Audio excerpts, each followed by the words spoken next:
अस्सलाम वालेकुम स्टूडेंट्स, आज का हमारा जो टॉपिक है वो है advantages and disadvantages of friction.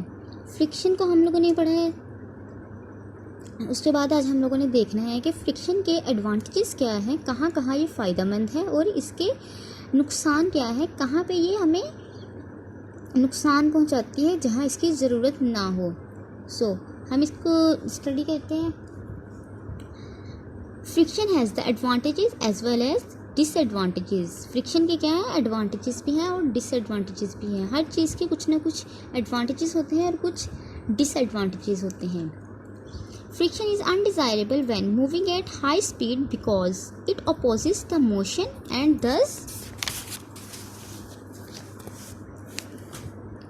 Limits the speed of moving objects. Friction क्या होती है, वहाँ पे हमें कहाँ पे नेसेसरी नहीं होती, जब हमने हाई स्पीड पे मूव करना होता है तो फ्रिक्शन की वजह से हमारी स्पीड ज़्यादा हाई नहीं हो सकती, क्योंकि वो एक रेजिस्टिव फोर्स अप्लाई हो जाती है बिकॉज ऑफ फ्रिक्शन, जिसकी वजह से स्पीड लो हो जाती है। Most of our useful energy is lost as heat and sound due to the friction between various moving parts of machines. हमारी क्या होती है, बहुत सी एनर्जी जो लॉस्ट हो जाती है हीट की और साउंड की वजह से, जो फ्रिक्शन होती है, ठीक है। Between various parts of machines, various parts जो होते हैं मशीन के वो रगड़ पैदा करते हैं आपस में फ्रिक्शन की वजह से, जिसकी वजह से हीट और साउंड प्रोड्यूस होता है। और वो साउंड और हीट क्या होती है, एनर्जी की एक फॉर्म होती है, जिसकी वजह से हमारे पास एनर्जी लॉसेस आ जाते हैं, ठीक है। In machines friction also causes wear and tear of the moving parts. Machines में क्या होती है, जब फ्रिक्शन की वजह से रगड़ पैदा होती है, रेजिस्टिव फोर्सेस पैदा होती है, उसकी वजह से बहुत सारे मशीन्स के जो पार्ट्स हो जाते हैं वो ख़राब हो जाते हैं, वियर एंड टीयर हो जाते हैं। ये तो हो गए इसके डिसएडवांटेजेस। के डिसएडवांटेजेस क्या हैं कि हमें हाई स्पीड ऑब्टेन नहीं होती फ्रिक्शन की वजह से, हमारे जो मशीन्स के पार्ट्स हैं वो ख़राब होते हैं, रगड़ और साउंड प्रोड्यूस होता है उसमें, जिसकी वजह से हमारी एनर्जी लॉस्ट होती है। और थर्ड वन क्या है कि मशीन्स के पार्ट ख़राब हो जाते हैं, टूट जाते हैं। अब आ जाते हैं इसके एडवांटेजेस पे। ये 11 ग्राफ इसके एडवांटेजेस हैं। However sometimes friction is most desirable. In disadvantages के बावजूद फ्रिक्शन बहुत सारी जगहों पे हमें रिक्वायर होती है। We can not write if there is no friction between paper and pencil. अगर फ्रिक्शन की फोर्स ना हो पेपर एंड पेंसिल के दरमियान, ये हम लिखते हैं कुछ भी ऐसे, क्या होता है, ये पेपर और पेंसिल के दरमियान एक फ्रिक्शन फोर्स होती है, जिसकी वजह से हम लिख पाते हैं। अगर फ्रिक्शन ना हो, कुछ पेपर्स होते हैं बहुत स्मूथ पेपर्स होते हैं, उसके ऊपर अगर हम लिखें तो क्या होता है, हमारी पेंसिल लिख नहीं सकती, वो क्या होता है, वहाँ फ्रिक्शन नहीं होती है। फ्रिक्शन रिक्वायर होती है हमें लिखने के लिए भी।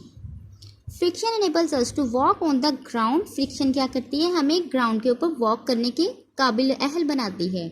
अगर फ्रिक्शन ना हो तो हमारे पाँव ग्राउंड के साथ अटैच ना कर सकें, जिसकी वजह से हमारी वॉक करने की हम ना रहें।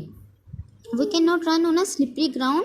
क्या करते हैं, हम स्लिपरी ग्राउंड्स के ऊपर रन नहीं कर सकते, भाग नहीं सकते। क्यों, because of less friction.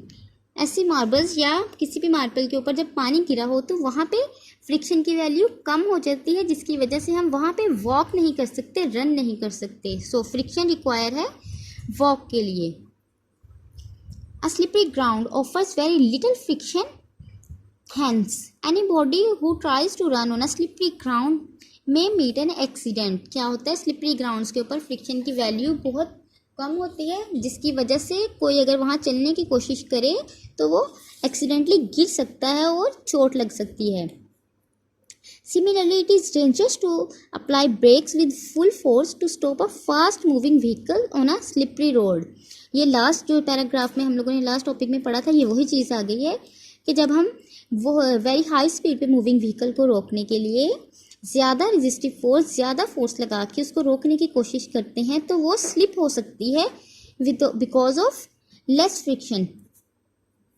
Birds can not fly if there was no resistance. Birds क्या करते हैं, रेजिस्टेंस की वजह से फ्लाई करते हैं, एयर के अंदर वो रेजिस्टेंस पैदा करते हैं अपने विंग्स को मूव करवाने के लिए, जिसकी वजह से वो फ्लाई करते हैं। अगर यही रेजिस्टिव फोर्स ना हो तो बर्ड्स कभी भी फ्लाई ना कर सकें, कभी भी उड़ ना सकें। The reaction of a pushed air enables the birds to fly.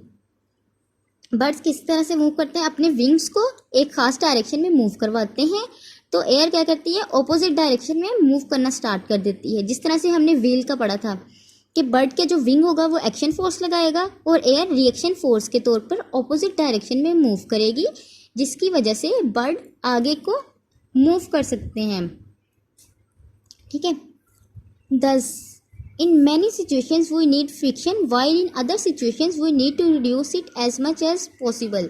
So हमें बहुत सारी जगहों पे फ्रिक्शन को इंक्रीज़ करने की ज़रूरत होती है और कुछ कई जगहों पे इसको डिक्रीज़ करने की ज़रूरत होती है फ्रिक्शन की लेस वैल्यू के लिए। अब नेक्स्ट क्या आ जाते हैं, मेथड्स ऑफ रिड्यूसिंग फ्रिक्शन। हम फ्रिक्शन को रिड्यूस किस तरह से कर सकते हैं। The friction can be reduced by making the sliding surfaces smooth. Sliding surfaces को स्मूथ बना के हम फ्रिक्शन को रिड्यूस कर सकते हैं। किसी भी सरफेस जिसके ऊपर किसी बॉडी ने मूव करना है उसको स्मूथ बनाएंगे, जितनी वो स्मूथ होती जाएगी उतनी ही वो फ्रिक्शन फ्री होती जाएगी। Making the first moving objects as streamline shape such as cars, aeroplanes, etc. etc. This causes the smooth flow of air and thus minimizes air resistance at high speed.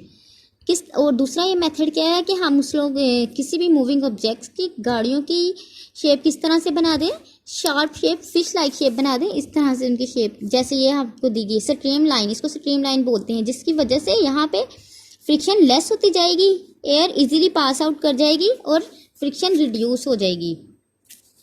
Lubricating the sliding surfaces को lubricate कर दें lubricating oils के साथ, जिसकी वजह से friction कम हो जाएगी। हम अक्सर ये हमारे नट्स वगैरह जो होते हैं वो टाइट हो जाते हैं, तो हम क्या करते हैं, लुब्रिकेटिंग ऑयल्स यूज़ करते हैं, जिसकी वजह से वहाँ उनकी फ्रिक्शन लेस हो जाती है और वो इजीली खुल जाते हैं। अब नेक्स्ट फोर्थ वन क्या है, यूजिंग बॉल बेरिंग्स और रोलर बेरिंग्स। बॉल बेरिंग्स और रोलर बेरिंग्स को यूज़ करते हुए हम फ्रिक्शन को कम कर सकते हैं, because the rolling friction is lesser than the sliding friction.